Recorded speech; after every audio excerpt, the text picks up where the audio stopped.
For the first time in the history of multiracial elections in South Africa, Afrikaners and other minority groups may actually constitute the majority of voters in the next election.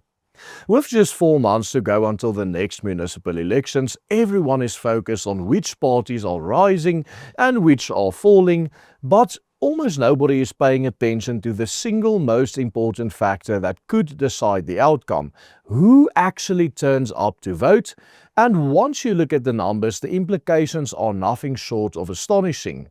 You see, in South African elections, the group with the lowest overall turnout every single time are black people, then followed by other minorities such as coloureds and Indians, and then the group with the highest turnout in South Africa is always white people.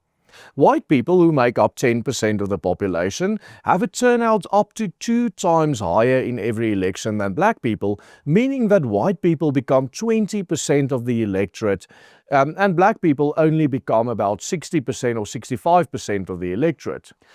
Now, when you look at the overall turnout in the election, the lower the turnout is, the people who first decide not to go and vote tends to be black people. So the lower the actual overall turnout is, the more overrepresented minorities become within the electorate.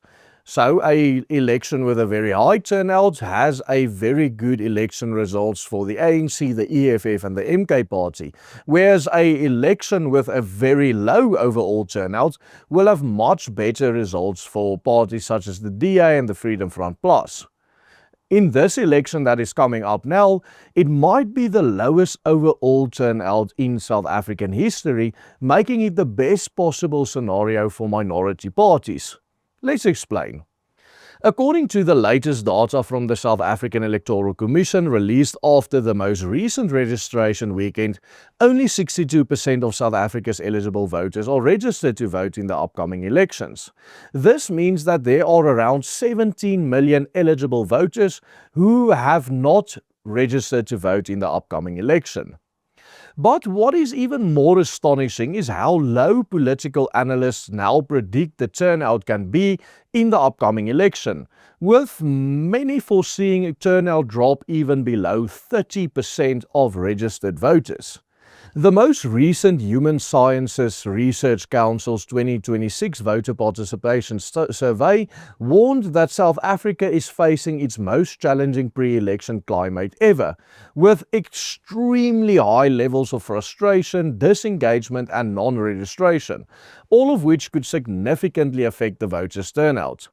Analysts now widely believe that turnout will be even lower than the already record low 2021 municipal election, the previous municipal election, given that the weak 2024 national election turnout showed there was no post-COVID recovery in electoral participation. Stay tuned, because in today's video we are going to outline how, despite making up less than 20% overall of the population, the non-black racial minorities in this country now actually have a very high potential to constitute over 50% or the majority of voters for the very first time since 1994, and how this could spell serious trouble for the ANC and its daughter parties such as the MK and the EFF. Admittedly, at first glance, this claim sounds mathematically impossible. How could groups that are less than 1/5 of the population suddenly become half the electorate? The answer has nothing to do with population growth or people changing sides politically. It has everything to do with which of these groups decides to stay at home on election day and which go out to vote. Ever since 1994, voter turnout has generally been a lot lower in municipal elections than in national elections, with turnout hovering around 50% of registered voters. The lowest ever recorded participation of registered voters in an election ever was in November 2021 with the municipal election, when just over 45% of the 26 million registered voters turned out to vote. This was a massive decline from 58% who had participated in the 2016 municipal election. While the share of registered voters in this country has remained about steady the same, the polls are all now pointing to a record low turnout of just over 40% of registered voters. which means that just over 25% of eligible voters will actually turn up on election day to vote. 1 in 4 South Africans who are able or can legally vote will actually go out and vote.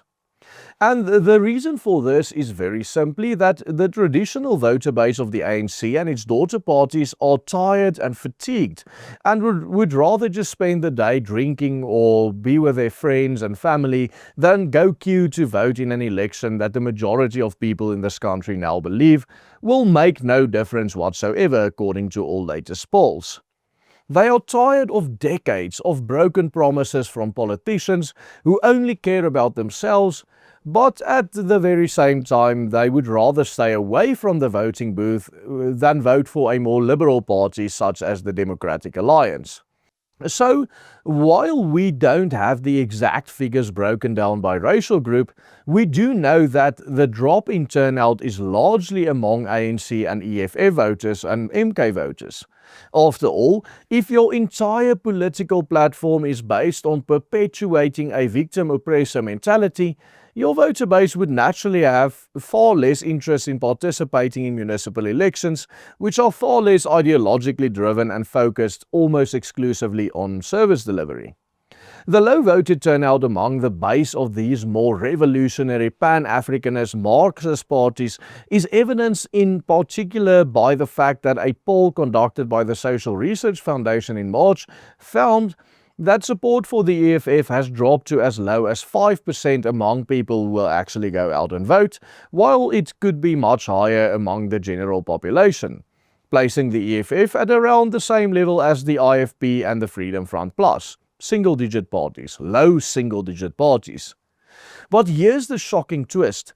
If voter turnout in the upcoming election drops below 40% of registered voters or 25% of actual eligible voters, as most analysts predict, and just 65% of whites, coloreds and Indians actually show up to vote in November, then racial minorities who are not black will make up the majority or over 50% of the national vote this November. In this scenario, white voters would make up around 23% of the national vote, colored voters as well, and Indian or Asian voters around 5%.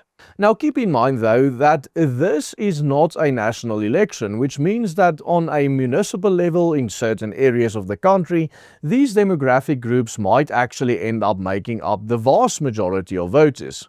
This could have a massive impact on how local politics look on a municipal level for the next 4 years. Take for example the Pretoria as a city or the Tshwane Metropolitan Municipality. According to the 2022 census data, black people make up about 82% of the entire metro's population. But keep in mind that census data includes immigrants and non-citizens who don't have the right to vote. If we look at these numbers, estimates are that there are about 500,000 immigrants in the metro, accounting for around 15% of the black population.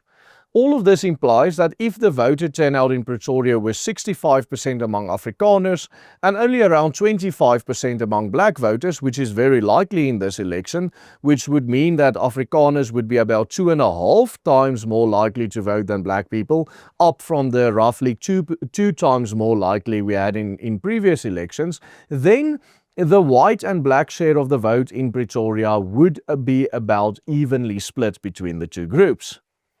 Figures such as these are the only reason why either Cilla Brink or Willie Spies has any realistic chance of becoming the next mayor of Pretoria. This is not because black voters are walking over to the Democratic Alliance or the Freedom Front Plus. This scenario would be ridiculous to even think about, but because black voters are simply not showing up or voting altogether. In fact, the only reason why any non-Pan-Africanist parties can continue making inroads in the South African political landscape is because of the low black voter turnout in general. The only reason why parties such as the Democratic Alliance or the Freedom Front Plus is growing in general is because black people stop voting altogether and not vote for the ANC or one of their daughter parties. And this year, with turnout bound to decline to the record low, we could potentially really see the entire local political landscape of this country radically reshape. Yesterday, we reported on how the battle for the upcoming municipal elections is heating up, with the DA managing to turn the tide in the most recent by-election after they have lost almost every single other by-election in majority white areas to the Freedom Front Plus, or actually losing voters to the Freedom Front Plus, I should put it. If you haven't checked out that analysis yet, I believe you will find a lot of benefit from that information, and you can view it by clicking on this link appearing on your screen right now. And please do consider supporting the work that we are doing on this channel by becoming a paying member of the Willem Petzer Group. Invest in our team and help us make videos like these every single day by simply following these easy steps on the banner below. Goodbye and God bless.